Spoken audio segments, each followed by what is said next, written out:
darling? It's gone. It comes and it goes. Oh, how annoying. Believe me, it's of no importance. And yet it makes you so nervous.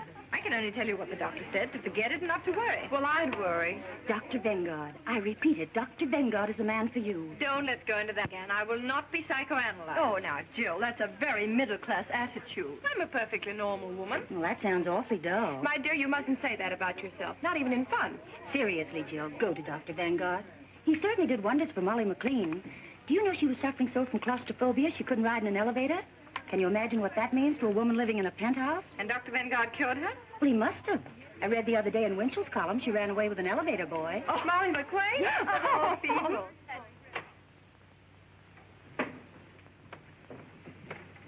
My name is Mrs. Baker. I know. Mrs. Stallings phoned me. Will you please be seated?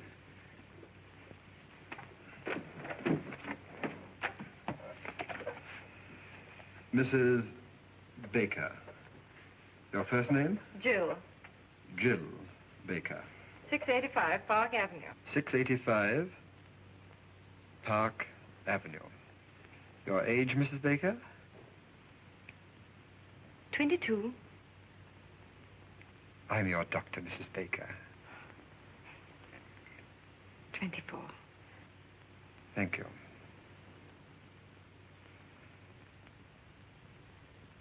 Doctor, I want to be frank with you. I'm absolutely certain there's nothing really wrong with me. I'm sure you'll feel differently when you leave this office.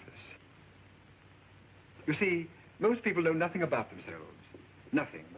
Their own real personality is a complete stranger to them. Now, what I'm trying to do is to introduce you to your inner self. I want you to get acquainted with yourself. Wouldn't you like to meet you? No. You see, I'm a little shy. All right. What seems to be the trouble? Well, it's difficult to show you the symptoms at the moment because it comes and it goes. Oh. It comes and it goes. Yes. It's so unfortunate. It's always the same whenever I see a doctor. When I come, it goes. And when I go, it comes. Mrs. Baker, whatever comes and whatever goes, there's no denying it worries you a lot. So please drop all your inhibitions, release your inner self, and speak freely. What comes and what goes? Hiccups. Hiccups? Yes. Whenever I get nervous or irritated, I get the hiccups. It's rather unpleasant and sometimes very uncomfortable. Well, naturally, it's a little early to make any diagnosis, but you're apparently getting these hiccups because of a nervous condition. Let's find out what causes that condition. Sounds plausible. Thank you. Would you mind stepping into the next room?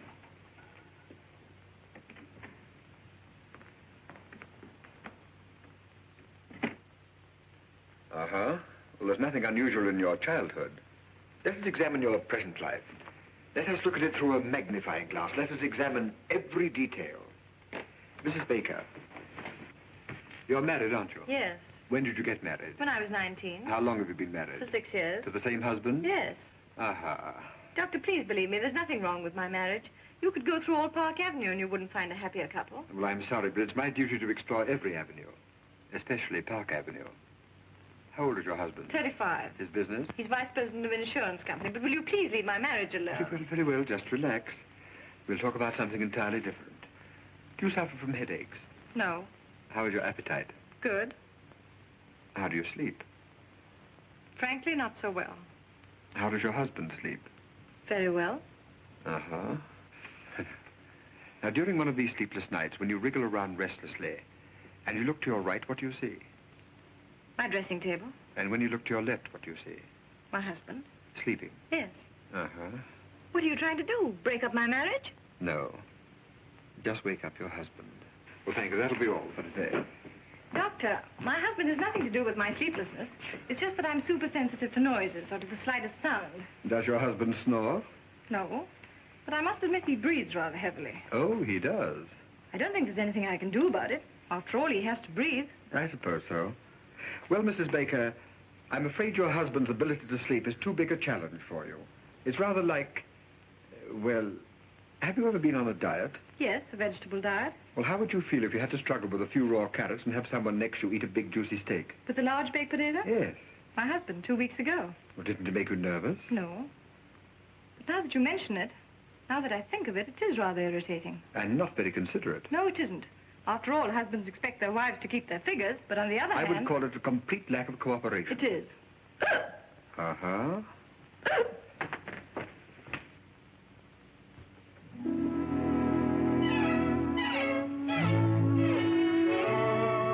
Jill, dear. Hello, Margie. Why, haven't I heard from you? How are you, dear?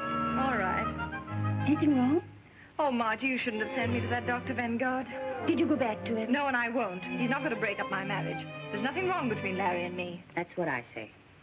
Are people talking about us? They wouldn't dare in my presence. They know you and I are close friends, and I always defend you. I know, dear. Defend me against what? Well, now, after all, Town and Country called you the Happy Bakers. That's kind of sticking out your chin. Well, how many of our friends have stayed married for 6 years? Why shouldn't they call us the Happy Bakers? Well, why not? Your name is Baker, isn't it? Oh, Margie. I've been perfectly miserable for the last 2 weeks. I'm so marriage conscious. Whatever I look at, whatever I think of, I always find myself connecting it with my marriage. How I hate that Vanguard. Yet, if I'm honest, I must admit... What, dear? Well, if a wife looks at her husband through a magnifying glass, she's bound to see something. Yes, I should think so. Things I was never aware of before. Things I never noticed. For instance? Well, it's just an illustration, but like the other morning. You know how difficult it is for me to fall asleep. Well, finally, when I'm lucky enough to drop off, promptly at 8:15, what do I wake up to? A gargle. A gargle. Mm-hmm. That's the bugle call of marriage. Gargle is reveille, snore is taps. And what is there between? At 9 o'clock in the morning, he goes out of my life. Oh, my dear, isn't it the truth? Oh, I don't know what's the truth anymore. I'm completely confused. I'm so uncertain. I've always heard that the ideal marriage should be something of a mystery. That your husband should remain a kind of stranger to you. Someone whose acquaintance you'd like to renew every day. You know what I mean. Yes, dear. Hello. Hello, Margie. Hello, Larry. Hello, darling. Hello. How are you? Fine, and you? Okay. Have a good day? Yes, and you? Good. Anything new? No? With you? Nothing. Good. Want to see you later?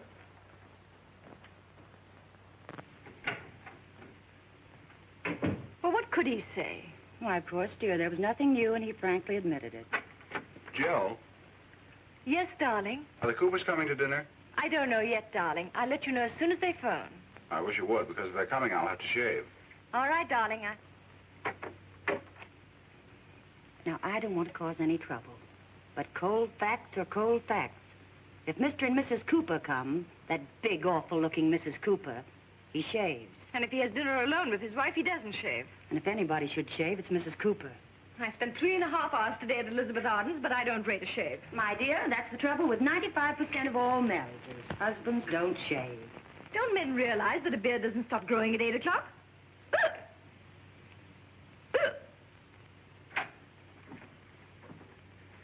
Hmm.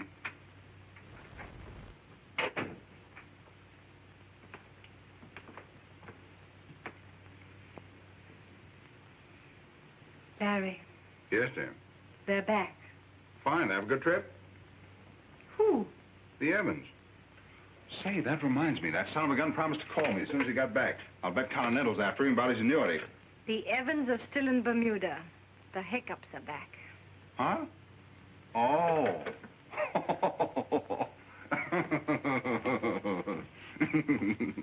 The joke's on me, huh? Ah, that was very cute. Kicks.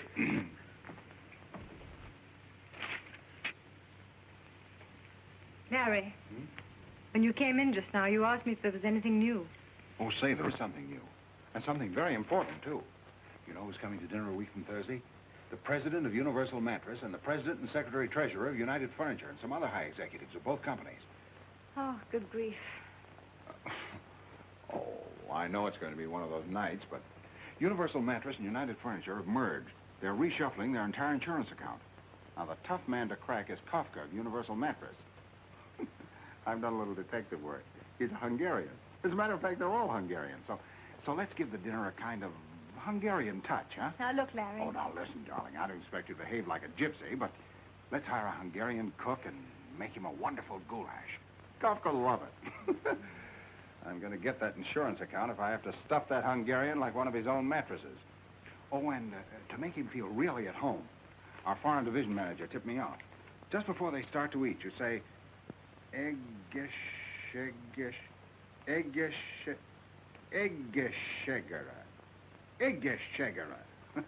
It means to your health or something like that. Eggeshegera. Mm-hmm. Oh, it's just a little thing, but you know how it is. Success in business is 50% hard work and 50% the right cigar. Eggeshegera. That's great, darling. Swell. Only a little more cheerful. You know, Eggeshegera. Eggeshegera. Oh, you mean Eggeshegera. Eggeshegera. Yeah, that's it. That's great, darling. Thanks. Kicks?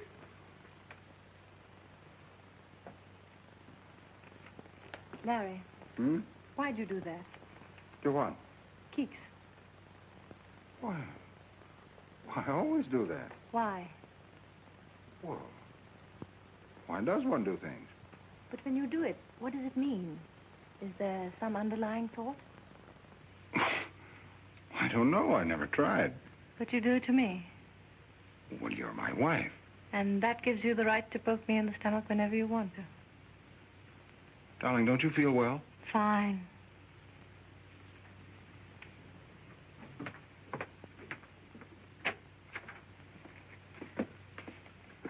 Larry, please don't keeks me anymore.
That was not the dog. That was me.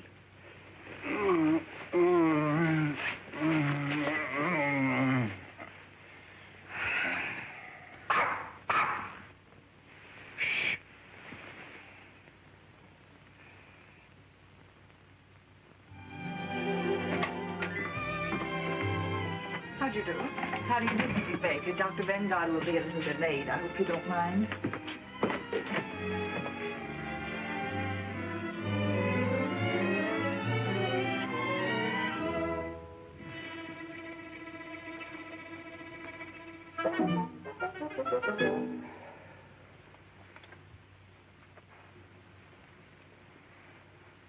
Ugly.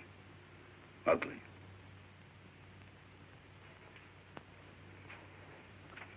Aren't they ugly? Who? People. Is there anything uglier than the human face? Ah.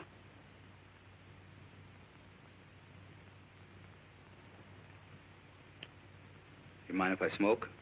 Not at all. Smoke yourself? Yes.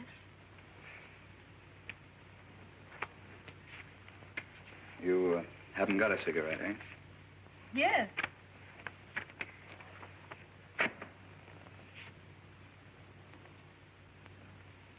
Haven't any without tips? Unfortunately not. Sorry.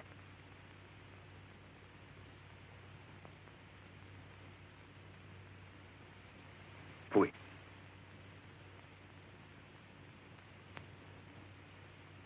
Change my mind, I'll have a cigarette.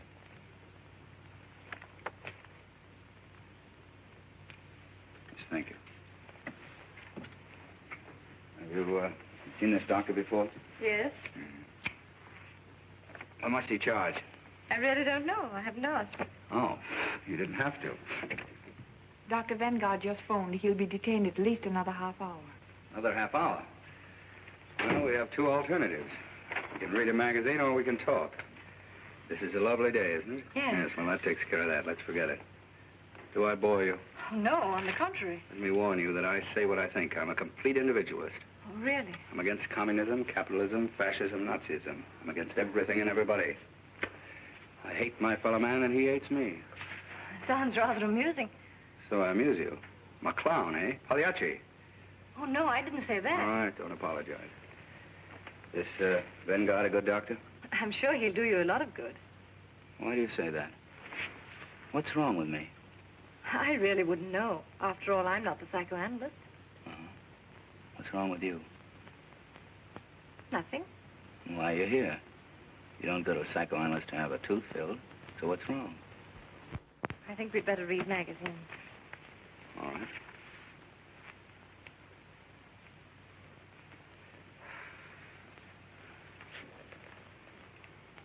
Fui.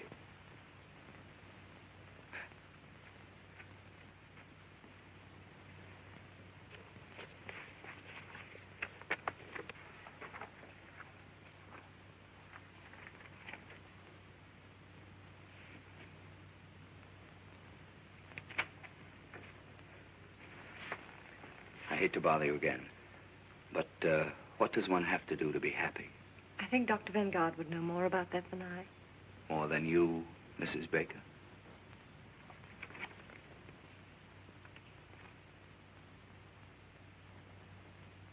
Oh, that article. You know, Mrs. Baker, this is the first time in my life I've ever met a really happy person. Seems to irritate you. No, it makes me curious. I've often wondered what it would be like to be happy 24 hours a day. Must be wonderful. One gets used to it. In the morning, you are awakened by the twitter of a little bird. Before breakfast, you and Mr. Baker dance a minuet. Then the happy breakfast starts. You are happy. Mr. Baker is happy. The eggs are happy. The hens who laid the eggs are happy. Now, look here. My presence seems to annoy you, so I think I'll leave. No, I'm sorry, Mrs. Baker, but if you feel that way, naturally, it is I who'll go. Oh, no. I'm afraid you need the doctor more than I. Are you sure, Mrs. Baker? You see, that's an interesting question. We're both here for the same reason, happiness. One has not enough, one has too much. Who needs the doctor more? Now, that's interesting, isn't it? Rather, but I don't like to discuss it. Yes, I understand, Miss Baker. Well, I'm very happy to have met you. I'm very sorry if I've offended you. Goodbye, Miss Baker. Goodbye. Fui. Oh, just a moment. Yes? May I ask you one question? Certainly. Yes? What's wrong with that picture? Are you really interested? Yes. Sit down. Now, this artist saw no more in that tree than the camera which photographed the happy Mrs. Baker.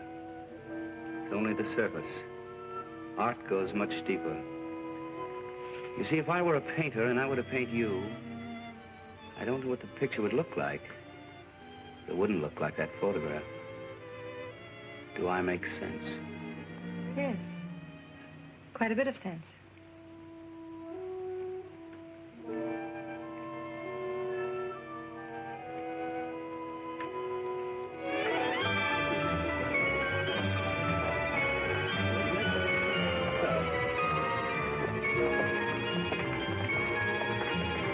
How do you do? Thank Hello, you. Sebastian. Hello. Oh, by the way, my name is Sebastian. Oh. Alexander Sebastian. The name mean anything to you? Be frank? Well, if you insist, no. It's all right, it's all right. Why should it? Let's look at the pictures.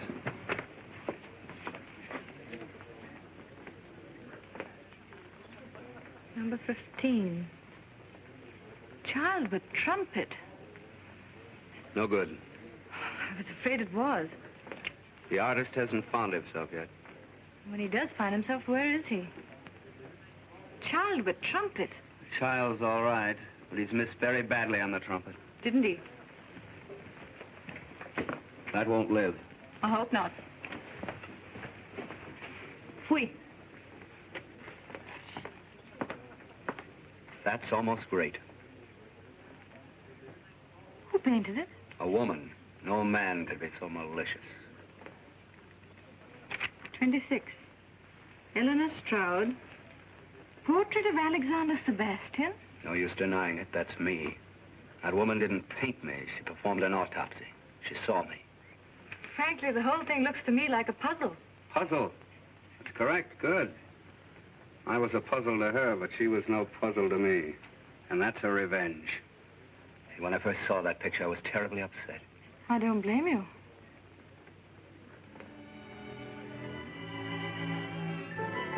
What do these notes mean? I'm a musician, a pianist. Oh, a pianist. Oh. And this pedestal here? Well, that indicates greatness. Tell me, why didn't you put your statue there? Is there any reason? There is. You see that little line? You mean this line? That's my whole trouble. Oh. That line sent me to Dr. Vanguard. Well, you might as well know that I'm inhibited artistically.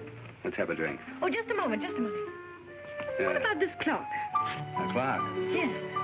Oh, that never should have been there. Why? Well, that's a personal matter.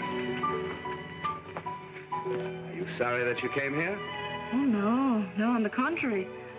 It's all so fascinating. It's a new world. I can't quite grasp it. Whatever you want to know about me, just ask me. That clock shows 12:15. Is it 12:15 by accident, or does it mean something? It means something. Oh. Let's stop talking about myself. Let's talk about something else. When is your next concert? Yes, when? When I overcome it. Overcome what? That little line. Oh, you mean your inhibition? Yes. You see, when I play... Tell me, this 12:15, is it noon? Midnight. Any particular midnight? Mm-hmm. Oh. Coming back to my inhibitions, when I play in a drawing room... Pardon me, was it Eastern Standard Time? Daylight saving. Summer? Yes. Well, when I play in a drawing room for just one person, the right person, I'll be perfectly frank with you, I don't think there's a greater pianist in the world. But as soon as I get in a concert hall in front of an audience, no, something gets lost. Those faces staring at me. What right have they to come in and stare at me? What right have they to listen to me just because I pay $2? Some cases $2.50. Why do I bother you with all this? Oh, but I'm glad you did. It's fascinating. You are a puzzle, Mr. Alexander Sebastian. And don't you try to solve me, Mrs. Happy Baker. Come on.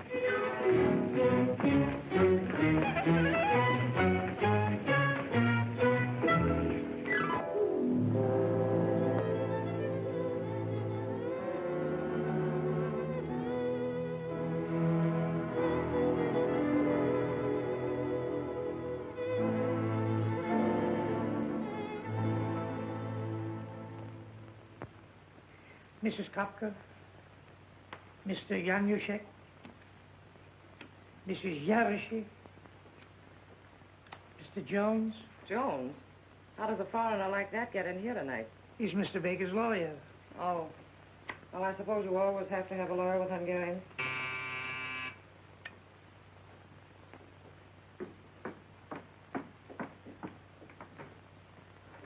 Good evening, sir. Good evening. How's the goulash coming? Fine, Mr. Baker. Did the package arrive for me? Not yet, sir.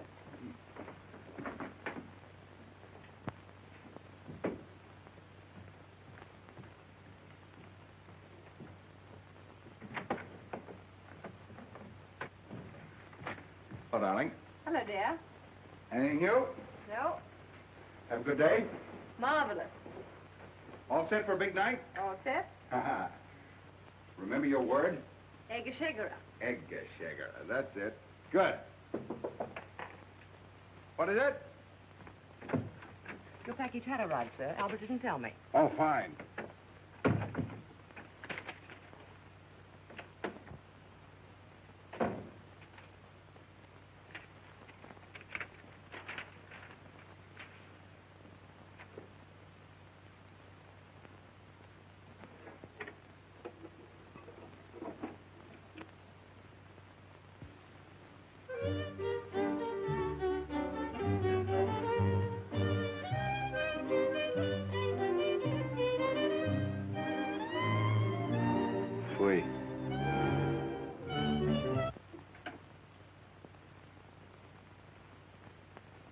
I'm Mr. Baker. Mm-hmm. May I ask what you're doing here? Waiting? Oh, you're waiting. Tell me, how soon do we have dinner? Dinner? That's what I was invited for. Oh. Oh, I'm sorry. Tell me, are you with Universal Mattress or United Furniture? I'm not with anything. Oh, playing both sides, huh? Well, it's not such a bad idea. Say, tell me, how do you feel about Mr. Kafka? Indifferent. Well, I can tell you, nobody's going to put anything over on him. He's pretty smart. I think it's very clever that they've merged. Merger will out, won't it?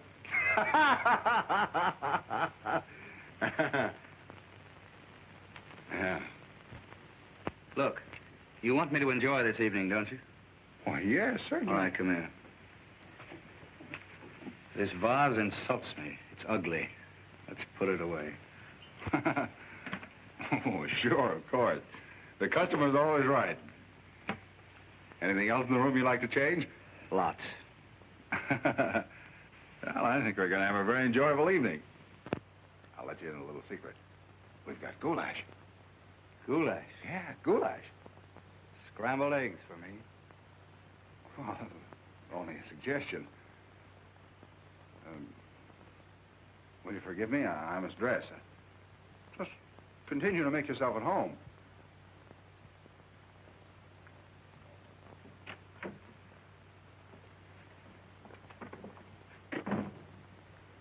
These Hungarians are certainly funny people.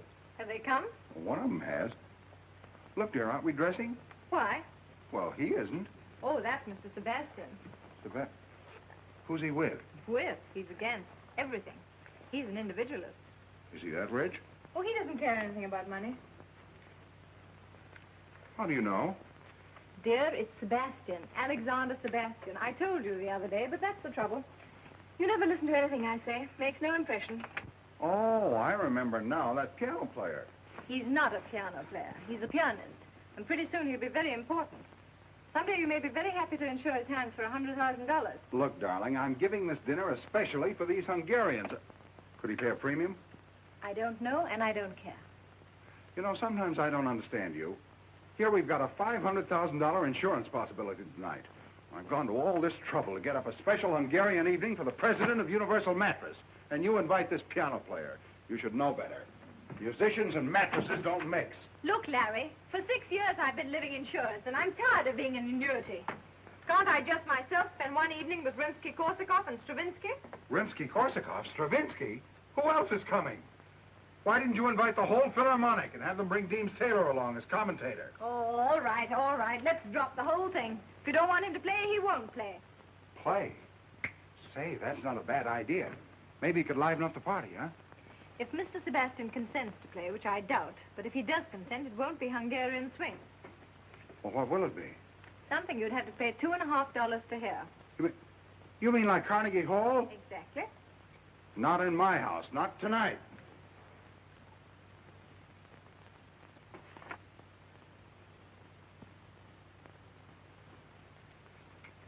What's this? Oh, that's a reproduction of a painting I saw in an art gallery. Do you like that? Love it. Well, what is it? Can't you see? Now, listen, quit kidding me. What is it? It's a portrait A portrait? Of what? of a man. Listen, I know I'm just a poor, ignorant insurance dope, and I don't know anything about Stravinsky. But we've been married for 6 years, and I think I've made you a pretty good husband. When I ask you a question, you still ought to do me the courtesy of answering. You don't have to make fun of me.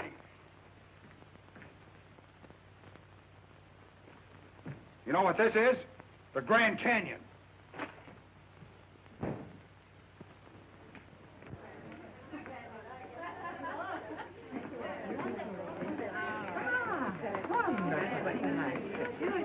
You sit here, Mrs. Kafka. Thank you. And that's why, Mr. Kafka, we're the only company for you. Sounds very reasonable. Let's talk about it after dinner. Yes, indeed. After dinner, we'll have a good long talk, right here, Mr. Kafka. All right. Mrs. Baker? Thank you, Mrs. Kafka.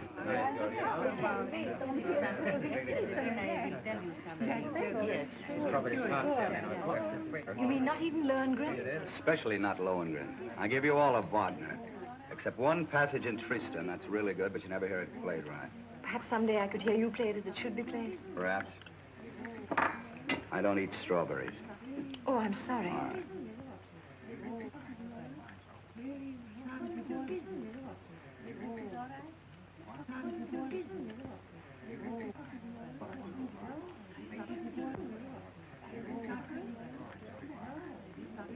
Everything all right, Mr. Kafka? Mm-hmm, fine.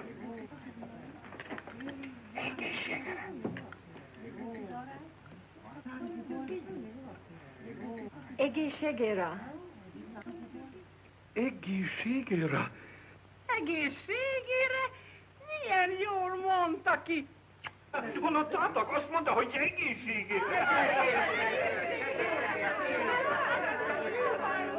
Egészen jól mondta magyarul. I thank you so much, Mrs. Baker. You make one feel at home. That's what I call hospitality, Mr. Baker.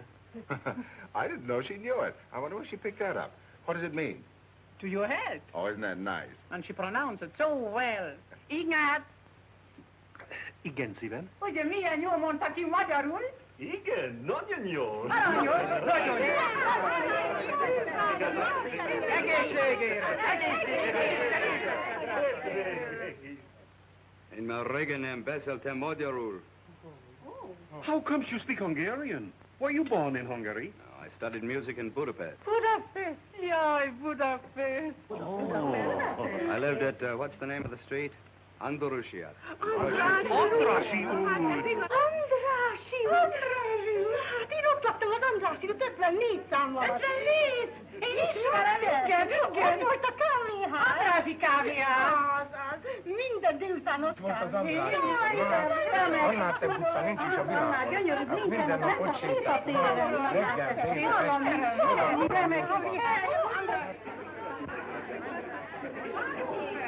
Reggel,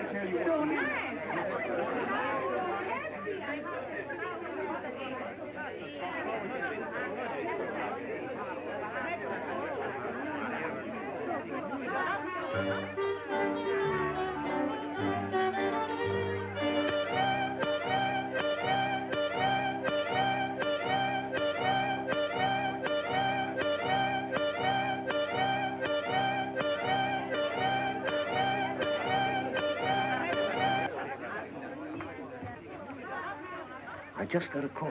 Kafka's lunching with the Hudson Insurance people tomorrow. It's tonight or never.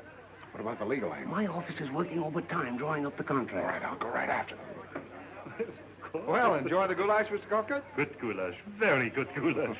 If your firm is as good as your cook, we might get together. Well, I'm glad you brought that up. Now, here are the details. Yaroshin, Laszlo, come here a minute. After all, we are partners. I want you to listen to Mr. Baker's proposition. Well, gentlemen, here it is in a nutshell. Everybody, please, I have a treat for you. Mr. Sebastian, you know, is a very well-known pianist, and he's kindly consented to play for us. So if you'll all be seated.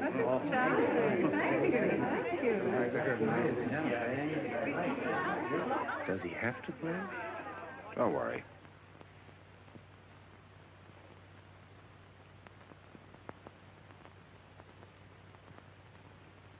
Mrs. Baker. Yes, Mr. Sebastian.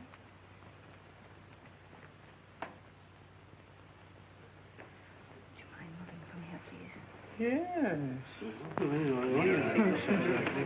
Come on, show you a message.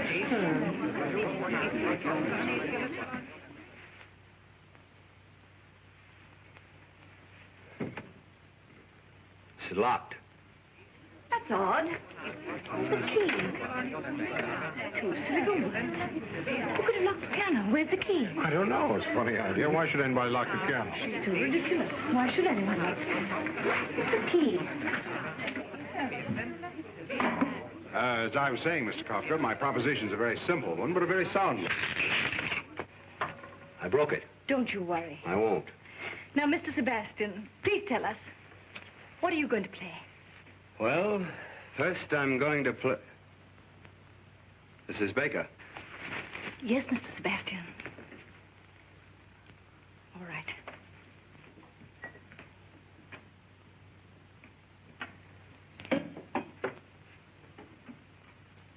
I shall begin with a Sonata Pathetique by Beethoven. A sonata in 3 movements. And afterwards, if I feel like it, I shall play Hoff's 11 variations on the second theme of the first movement, followed by my own variation on Hoff's 11 variations on the second theme of the first movement. The only one I ever heard lasted 3 cigars. It's a catastrophe. It's a disaster. Jones, we're sunk.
Please don't.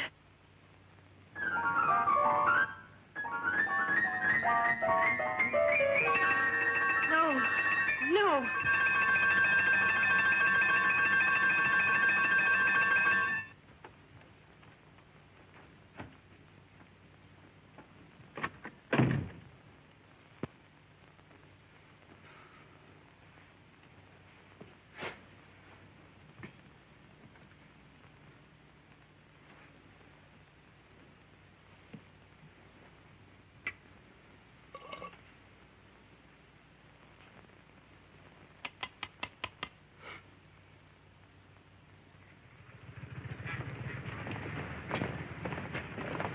You know, Jones, I'm glad you got that clause in the contract. It saved our necks. Another...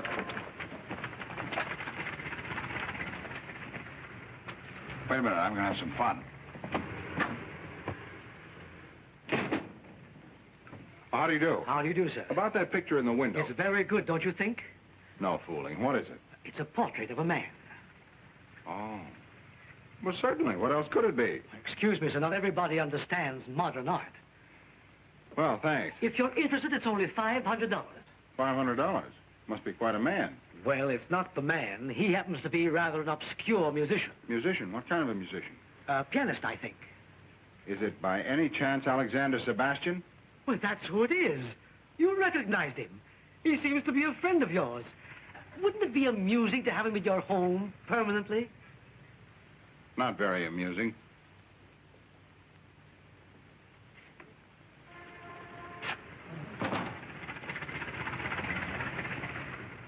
Cheap guy like that. Who? Him. Goodbye, Jones.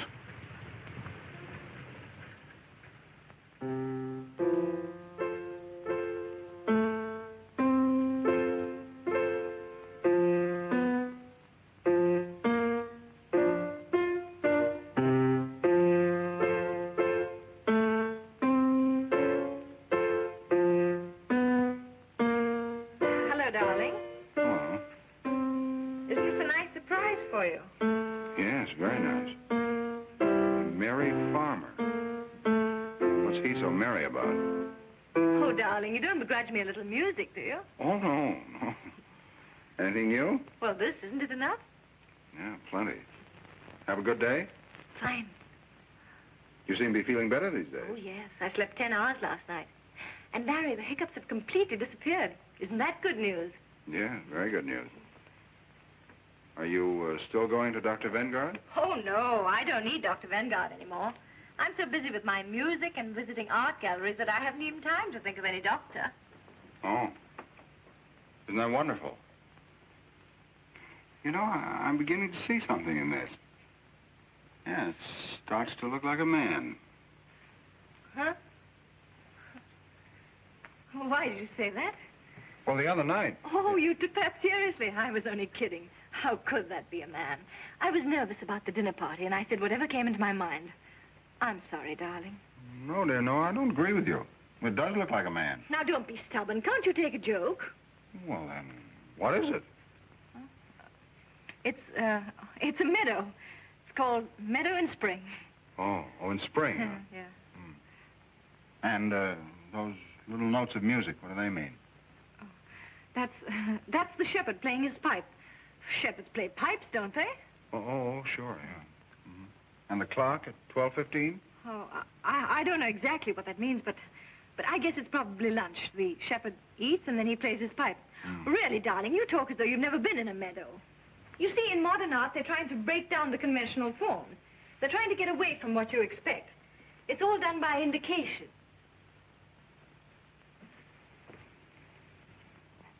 What are you doing? Oh, I'm just putting a mustache on the shepherd.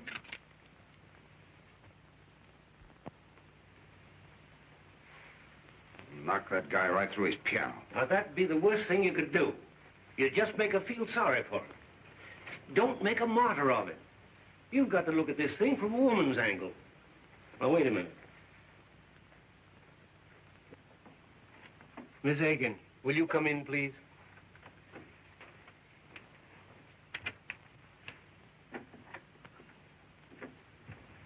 Miss Higgins, we want a woman's point of view on a certain situation. Now, Mr. Baker has a friend, and he's in trouble. Who, Mr. Baker? No, the friend. Oh, Mr. Baker. Shh. Now, Mr. Baker has nothing whatever to do with it.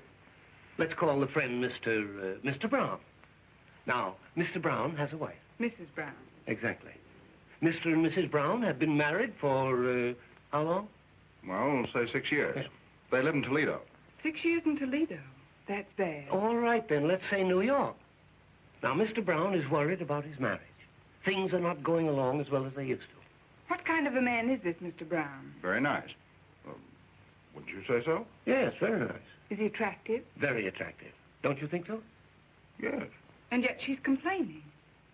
Well, she's drifting away from him. Yes, and he wants to get things back on the old basis. Who doesn't? Yes. Now, Miss Higgins, as a woman, I'm asking you, what is the right approach? Well, I should say a mink coat would do the trick. She has a mink coat. Then what's she complaining about? Thank you, Miss Higgins. That's all. Well, gentlemen, you wanted to get a woman's point of view. Just a moment. Now, look here. Mrs. Brown is interested in another man. Oh. Does Mr. Brown know? Yes. Has he any proof? Too much. Has he any witnesses? No. Then he's sunk. Thank you, Miss Aiken. Well, I'm sorry, Mr. Baker, but if there aren't any witnesses, she's going to deny it, if you want the woman's angle. Miss Higgins, we're thoroughly satisfied. Well, I'm afraid I'm not the right person to give you any advice. I probably have too much sympathy for Mr. Brown and not enough patience with Mrs. Brown. We get cases like that every day. The wife is bored, marriage is just a habit, but on the other hand, she accepts everything her husband gives her. I think she ought to be kicked out. Do I sound old-fashioned? We'll let you know, Miss Higgins. Well, anyway, I think Mr. Brown is a pretty swell guy. I've always thought so. Some woman. Yeah. She certainly had a couple of interesting angles. I didn't notice them. Good. Now, Larry, you still love your wife, don't you? Yeah. Well, where are you going from here? I have a dinner appointment with old C.K. Higgins at his club. How can I sell insurance with this in my mind? It's a big deal, too. Now, listen. Forget Higgins. Forget insurance. Go home. There's only one thing you have to sell. Yourself. The most important client you ever had in your life is waiting for you. And her name is Mrs. Baker. Now, you're the best salesman in the business. There's nothing wrong with your marriage. You just have to resell it once in a while. Not so easy. Well, who said it was?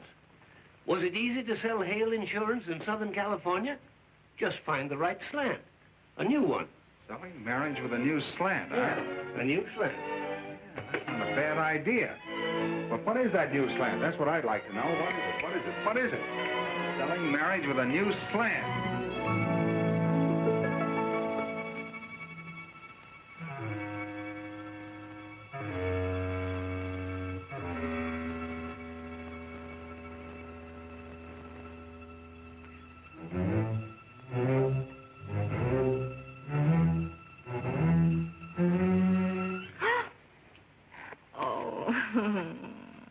nice surprise, eh?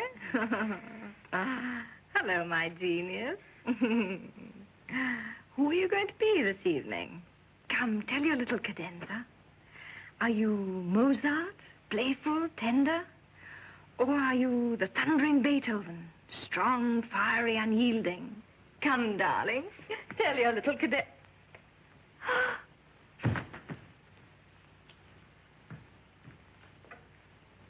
Da, guess who is here? Guess who is here? Guess who is here? It is Wotan, the god of gods, coming down to... Anything serious? No, she just fainted. Oh, well, women are always fainting. Any particular reason? No. She just thought I was a genius. Then she found out I wasn't, and it was too much for her. Please make yourself at home. I'll be right back. I want to get some smelling salts.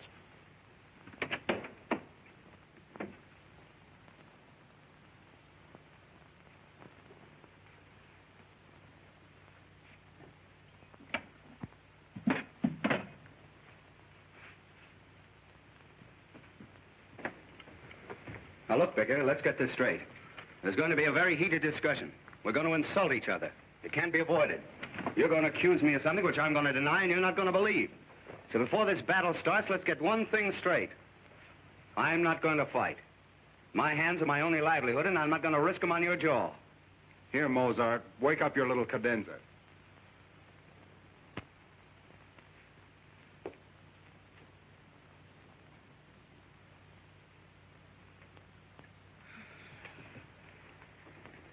What's happened? Well, You! What? That's very funny. You know what I pulled? Look, I think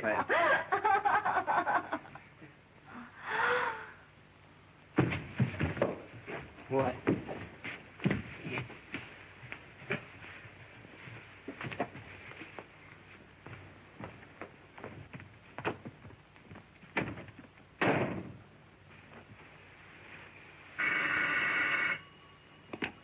Hello?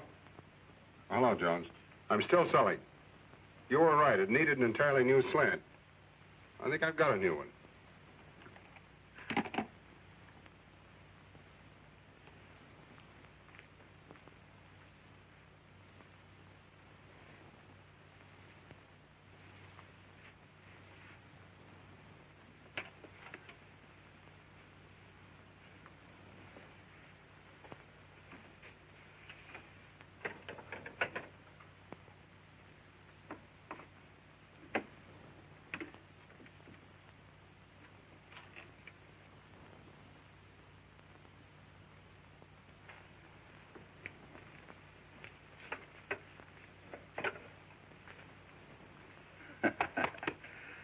Baker, I don't trust you. Oh, come on, have a cigar. Either you have something in the back of your mind or that cigar stinks. No, that's the same cigar I give my customers. How old are you, Sebastian? Not as old as you? Right in the prime of life, huh? You in good health? Good enough. Even better after I've had dinner. But I'm not going to fight. No, I don't want to fight. But you might run into a husband sometime who hasn't my respect for great music. Where would you be then? Come on, Sebastian. I'm going to do something for you whether you like it or not. I'm going to insure your hands. That'll give you complete freedom of action. It'll give me 5%. And we'll both be happy. I'm not going to fight. No, I know. I understand. You're an isolationist.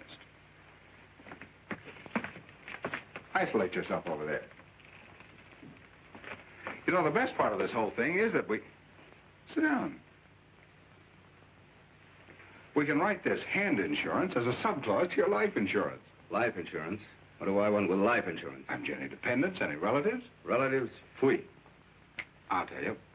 You can leave it to my wife. She can buy herself a beautiful brooch in the shape of a piano with little diamond keys. And then every time she pins it on, she'll think of poor dear Sebastian. Believe me, if anybody should insure his life, it's you. And right now...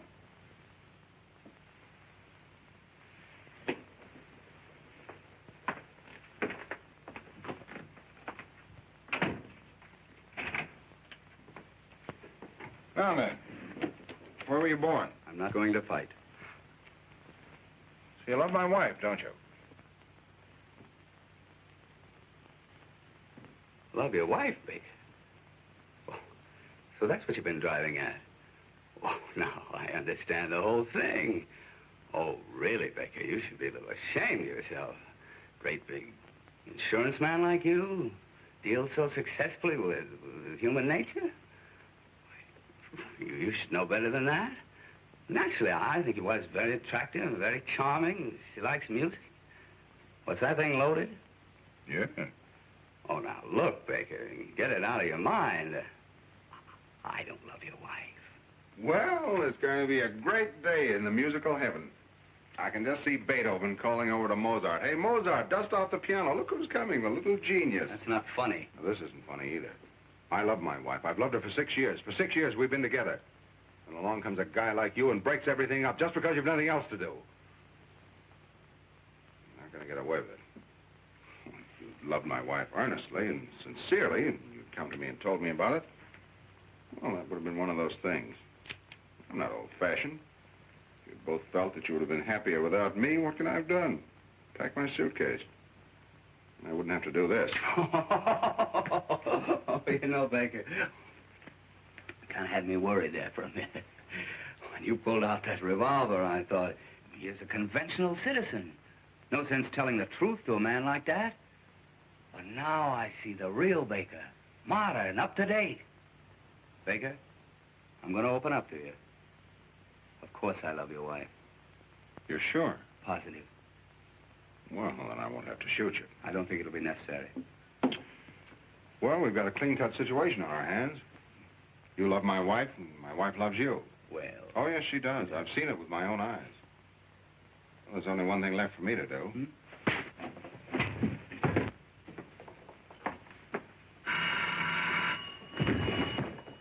Hello? Oh, hello, Jonesy. I'm still selling.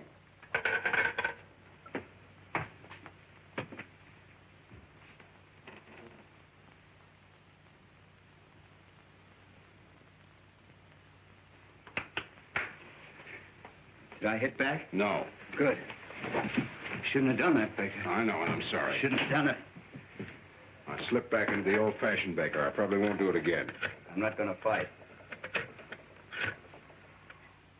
Hello. This is Lawrence Baker. I want to reserve a room for tonight. I'll be right over. Thanks. Baker. Are you really moving out? Well, yes, certainly. I think I should leave the apartment to her. You do? Well, yes, it's only fair, don't you think so? Yes, I think that seems to be the best approach. Well, I'm glad you think so. No, I don't want there to be any bitterness. No, fortunately, I'm in a position to give her security, to take care of her future. And why not? She deserves it, don't you think so? Hmm? Yes, I do. After all, she's given me the best years of her life. Yes, I'll take some wonderful memories with me. She's a nice girl, isn't she? Hmm? Yes, very nice. Of course, she has her faults. Well, who hasn't? That's true. Sebastian, if you should ever run into one of her bad moods, all you have to do is... Oh, no, perhaps I better not tell you. Come on now, don't act like a little boy. What is it? Oh, well, it's kind of personal. Why? Come on, what is it? Well, if you ever should run into one of her bad moods, yes, and you want to snap her right out of it, there's only one way to do it. What's that? Just keeks her. Keeks her? How do you do that? Just keeks. She like that? Insane about it. Thanks, Vic. Keeks? Oh, no. Now, about the cause for divorce. According to the New York state law, one of the parties must have a correspondent.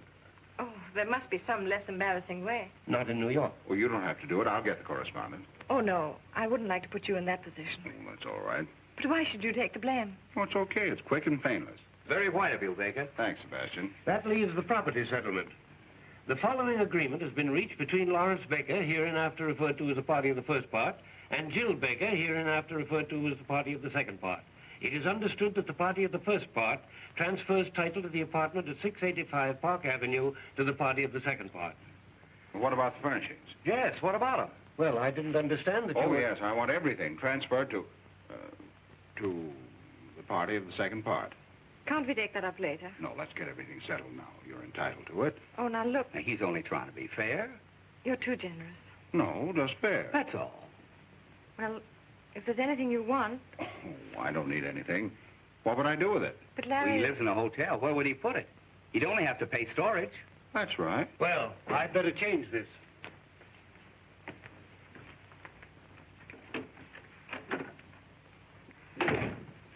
What's his name? Jones. I don't trust him.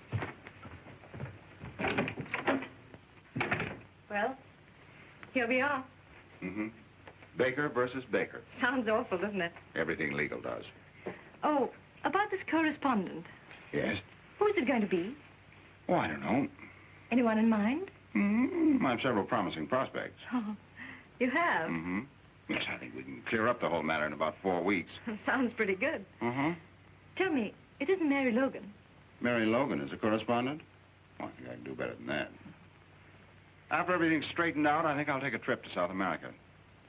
Is it one of my friends? No, you know I never cared very much for your friends. Someone I know? Darling, this is a divorce, not 20 questions. Oh, I'm just curious. Well, don't worry. You can rely on me. I won't disgrace the family name. No, it's good. Larry, do you really want this divorce? Well, absolutely, don't you? Well, Well, don't tell me you don't want it. That'd be a great disappointment. After all, you're seriously in love with Sebastian. Otherwise, you wouldn't have... Well, we wouldn't be here. You're too fine a person, Jill, to have done all this just to fill out your day. I've always believed that you're sincere. I still do. I'd like to take that memory with me. I'm sorry if I hurt you. You couldn't help it. Don't worry, there'll be no bitterness. Funny, isn't it? For 6 years, you were my husband. Now, you're the party of the first part. I used to be your Jill. And now I'm hereinafter referred to, and that's all. Well, everything's taken care of. What's the matter? What'd you do? Nothing, just went over some of the details. I don't trust you, Baker. Darling, there's nothing to worry about. It's a very clean-cut agreement. Alexander, please, I'm so nervous. Can't you understand? Of course, we all have our little moods. Kick!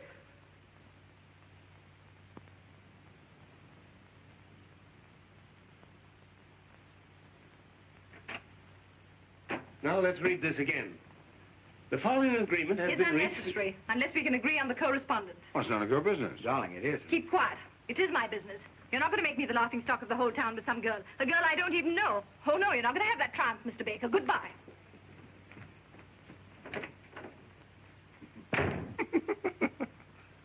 Keeks? Don't do that, Baker. Jill! Jill! Jill! And that, my dear Mr. Jones, is what is known as protecting your original investment. Let's get a drink. I think you softened her. Softened her, destroyed her. She's going to come back and eat out of my hand. And what I'm going to do to Mrs. Jill Baker, hereinafter referred to as Jill Lamb Baker. If you want to buy a good piano cheap, Jones, you can have it. No. Oh, am I going to be difficult? I'm going to be the mad dog of 685 Park Avenue. Heil Baker. Mr. Jones? Yes, Mrs. Baker. About this correspondent, what does the law require? Well, she... No, in case I have the correspondent. Oh, well, you have to be found alone with him in your apartment, and he with his coat off. I see. Alexander, Yes, darling. are you willing to take your coat off for me? Anything you say, darling. Oh, no. No, no. Oh, yes, You mean you really want to do that? I do. You want to compromise me with that guy? Ah, you seem to forget, Baker, that she's in love with that guy. Keith! You brute! Alexander! Alexander! Alexander! Snoogey! Snoogey? Calling that Snoogey? Come on, darling. There you are. You'll be all right. Sit down here. For 6 years, I've been married to a brute, and I didn't know it. A divorce, yes, that's the only solution. All right. Why don't you go to Reno? Yes, Reno. I don't want to go west. Oh, darling, how are you? Unshaken. Would you establish residence in Pennsylvania? Pennsylvania? It's around Philadelphia, isn't it? In the neighborhood, yes. That's not bad. They've got a good orchestra. It'd be easy to communicate with New York. Very well. Shall we say Pennsylvania? All right, Pennsylvania, China, anywhere. Only let's get it over with. Okay, let's look up Pennsylvania. Pennsylvania, Yeah. That's... Snooty. You're going to get your divorce if it's the last thing I do. Section 10.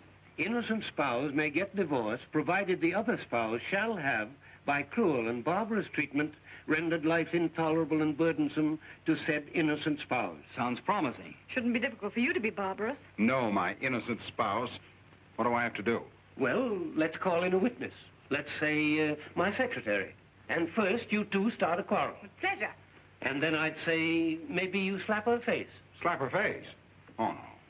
So, you can hit a man, but you don't dare strike a woman. You coward, you. All right, I'll do it. Very well. Now, let's rehearse the whole thing. Now, here's the plan. Miss Aikens, will you come in, please? Right away, Mr. Jones. Now, remember, I start to dictate a letter. As soon as I snap my fingers, you start the argument. And when you say... You cheap second-rate insurance peddler. And I hit you. Now, Baker, don't let us down. Miss Aikens! Miss Aikens! Coming, Mr. Jones. Sit down, please. Take this. To Walter K. Dovenmule, Capital City Bank and Trust Company, Columbus, Ohio. My dear Mr. Dovenmule, now let me see. So you won't tell me? I wasn't there. My mother saw you. Your mother gives me a pain in the neck. How dare you say that about my... Your beloved mother. Pooh! So you won't tell me, huh? I wasn't there. But my mother saw you. Your mother gives me a pain in the neck. How dare you say that about my beloved mother? Your beloved mother, pooh! Who are you to poo my mother? Your mother. Do you know what your mother reminds me of? Hey, stop! Just a minute. Miss Aikens, I didn't tell you to leave. Yes, for heaven's sakes, Miss Aikens. Sit down. Now, read that back to me. Mr. Walter K. Dovenmule, Capital City Bank and Trust Company, Columbus, Ohio. My dear Mr. Dovenmule. So you don't like my mother? No, I don't like your whole family. Oh, you don't? No, I don't like your father. I don't like your brother. And do you know what your mother reminds me of? What? Of you. That'll give you a rough idea of what I think of your mother. You cheap second-rate insurance peddler. You cheap second-rate insurance peddler.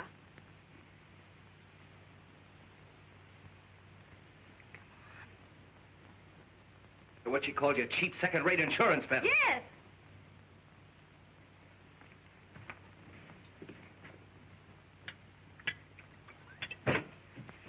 Now, look, man, our whole happiness is at stake. One good sock. Here, have another cognac. Now, give it everything. Read it back to me. Walter K. Dovenmule, Capital City Bank and Trust Company, Columbus, Ohio. My dear Mr. Dovenmule. Yeah, my dear Mr. Yes. Everything I said about your mother still goes. And double. Oh, it does? Yes, it does. Well, I still say you're a cheap second-rate insurance peddler. Oh, so I'm a cheap second-rate insurance peddler, am I? Yes, you are. Say it again. You cheap second-rate insurance peddler.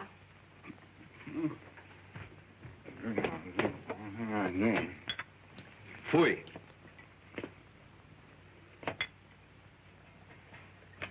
Come on, Baker, pull yourself together. You can do it.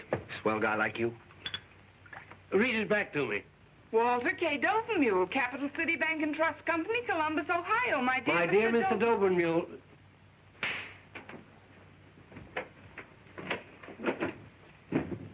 Did you see that, Miss Aikens? A husband slapping his wife? Yes, did you see it? Mrs. Baker, I'm very sorry this happened in my office. So am I. Imagine that, a husband hitting his wife. He had to get drunk to do it. Goodbye, Mr. Jones. Goodbye, Mrs. Baker.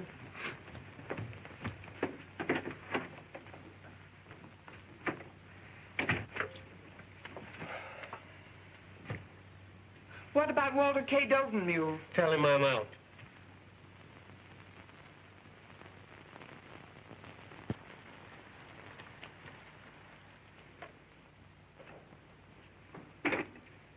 Thank you, sir. Come in. Hello, Albert. Good morning, sir. I hope you'll forgive me for disturbing you on Sunday. It's all right, Albert. Have a late night, sir? Yes, I've had a series of late nights. I guess I'm not as young as I used to be. Oh, I think you look very fit, sir. Oh, thanks, Albert. How's everything going? Well, not so well, sir. I came to ask if in your future plans you'd have any use for me. Have you left Miss Baker? Yes, sir. I had to, on account of that musical gentleman. Oh. In fact, we all left, except Emma. Then she fortunately is quite deaf. How is Miss Baker? As charming as ever, sir. Happy, I suppose. If you'll pardon me for saying so, I think she shows great courage.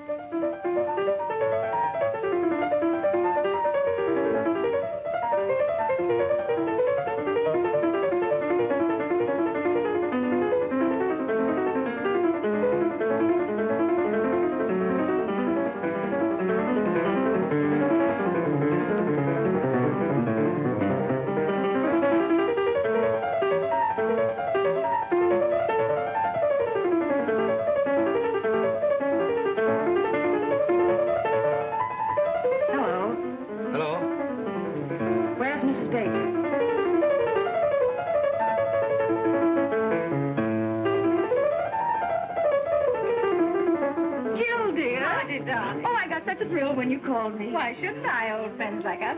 Sit down, Marty. How are you, Jill? Oh, I'm fine.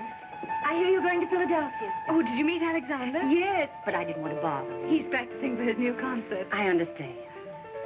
Does it disturb you? No. I love music. Yes, I'm going to Philadelphia. And you're happy? Oh, yes, very. Of course, I'm still a little bewildered. It's all so new. I guess it's all very exciting. Oh, yes, very exciting. Being transferred from the business world into the world of art.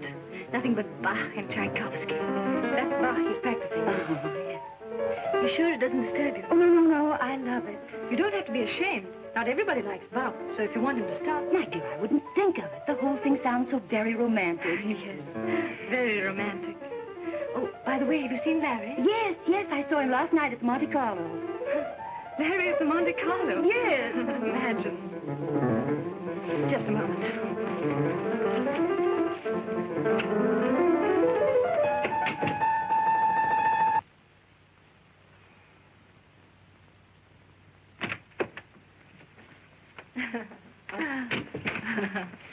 Please forgive me. Of course. Well, now, what were we talking about? So, you don't like my music, eh? Oh, Alexander. I make nothing but a lot of noise. All right.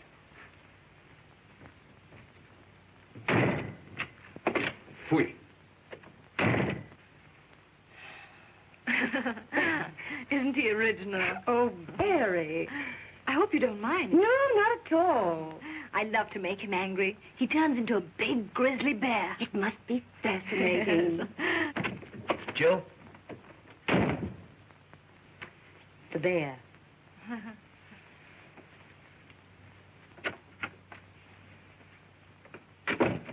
What is it? Jill, there'll be no more music here today. Oh, no? No, and don't coax me. And don't shush me. As a matter of fact, there'll be no more Sebastian here today. At least not for lunch. And dinner is very uncertain. Well, if that's the way you feel about it. It is.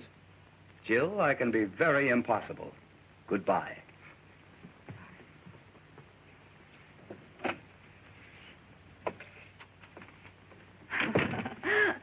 What fun. I only hope poor Larry has as good a time as I. Well, when I saw him at Monte Carlo. Oh, yes. I suppose that was another one of those dull business evenings. Was it a large party? No, I'd say she was about your size. Oh. Was she attractive? No, I didn't think so. But George and Freddie thought she was terrific. You know George and Freddie. But what do you care? That's right. What do I care? Larry's entitled to have a little fun. That's the kind of life he likes.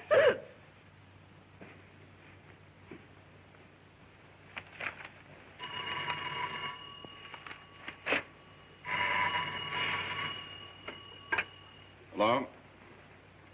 Hello, Sally, darling.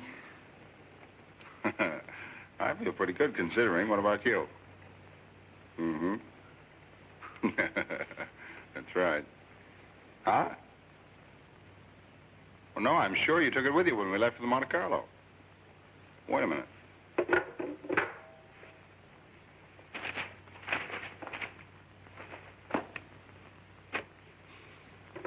Hello? Yes, it is. All right. Goodbye.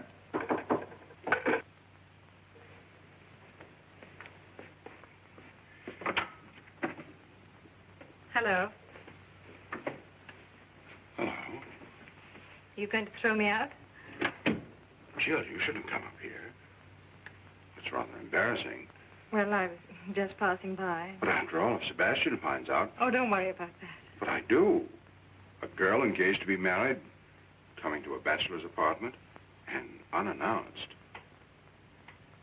Just a moment.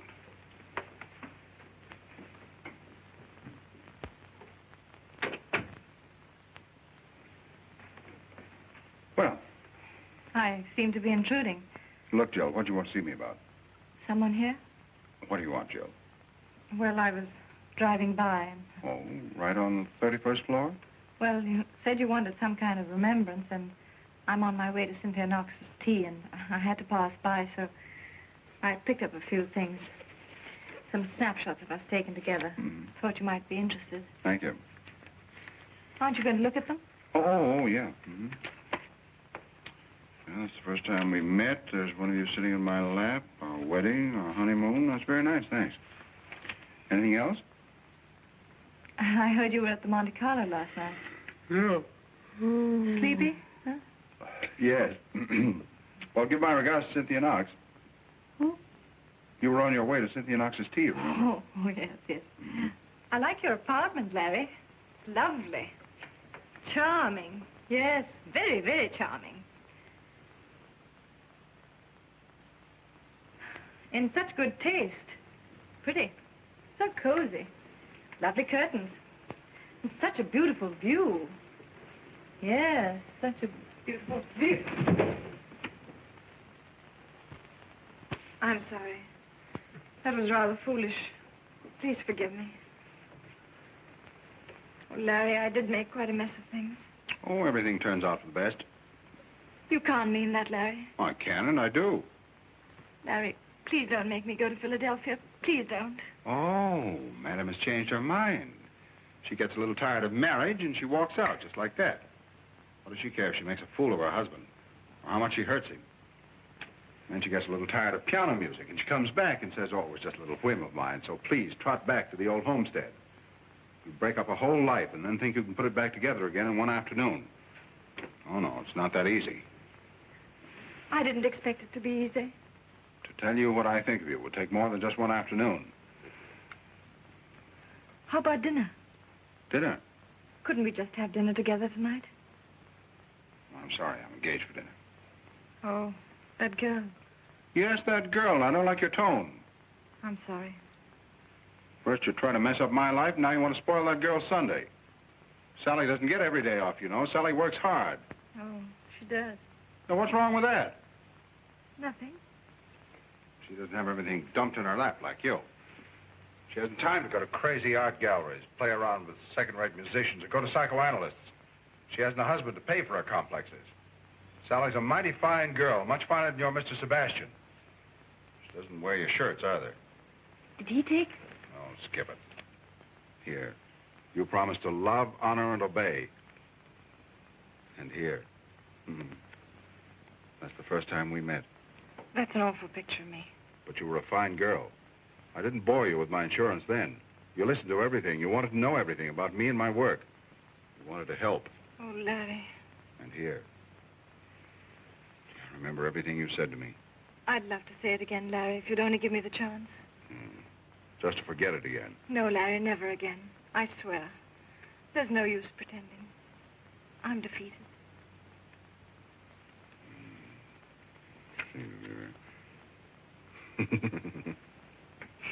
Gee. I'll always remember that tree in front of our hotel window. And that funny old Italian waiter? Well, that wasn't here. Oh, yes. No, it wasn't. No, here. Oh, that's right. That's that front porch. Our first breakfast. Yes. Oh, Larry, couldn't we have dinner together? Not tonight. Why not? Sally? Let me talk to her. Oh, no. Woman to woman, she'll understand. No, no. Please, Larry. Well, you don't deserve it, but I'll see what I can do. Thank you, darling. You stay right here. It's going to be very tough.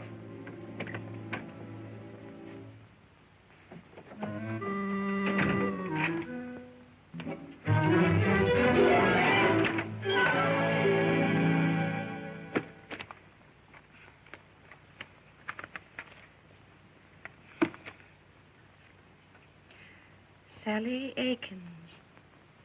Akins. That girl.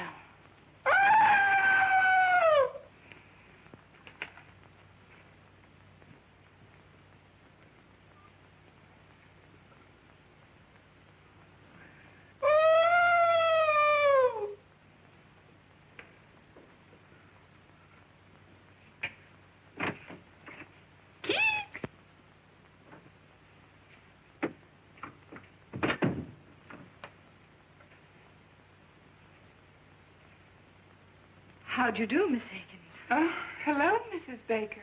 Nice to see you. Miss Baker would have loved to have seen you, but unfortunately he's busy. Oh, he asked me to give you your handbag. Oh, yes, I forgot it. I was doing some secretarial work for Mr. Baker. Oh, secretaries work on Saturday night. Oh, well, I'm a notary public, too. Oh, I see. And you brought your seal? Oh, yes. A trained seal. Goodbye, Miss Akins. Goodbye, Mrs. Baker.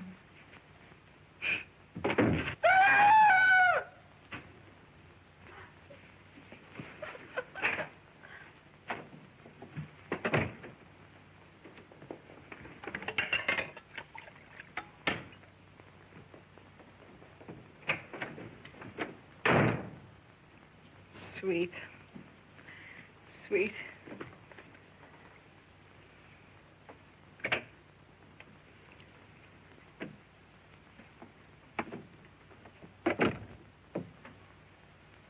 Looks hopeless. Oh. Yeah, it's much more serious than I thought. That girl's really in love with me. She adores me. I don't blame her. She says she can't live without me. And I believe her. And I, too. It's understandable. You're very wonderful. Oh. Oh, yes, yes, you are. How about dinner? But you know I can't. How about after dinner? Do you want a suicide in your conscience? Oh, no. No, not that. Well, there you are. You're right. It's hopeless. It's too bad, Joe. Everything could have been so marvelous. Yes. There's no reason we couldn't really have been happy. Yes, but it's too late now. It looks like the end. Goodbye, Larry, and good luck. Good luck.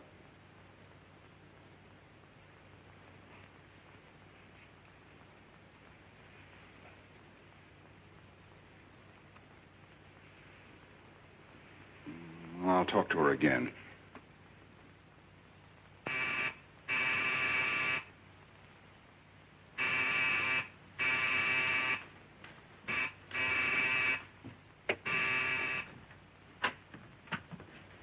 Mrs. Baker home? Yes, but... Never mind. Guess who is back?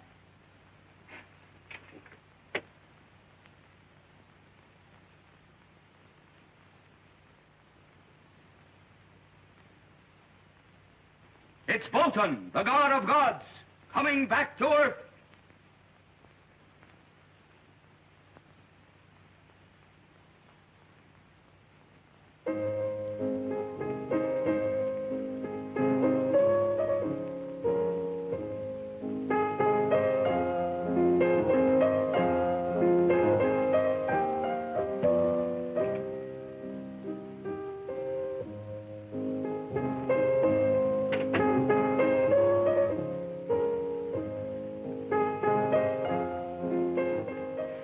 Softer, please.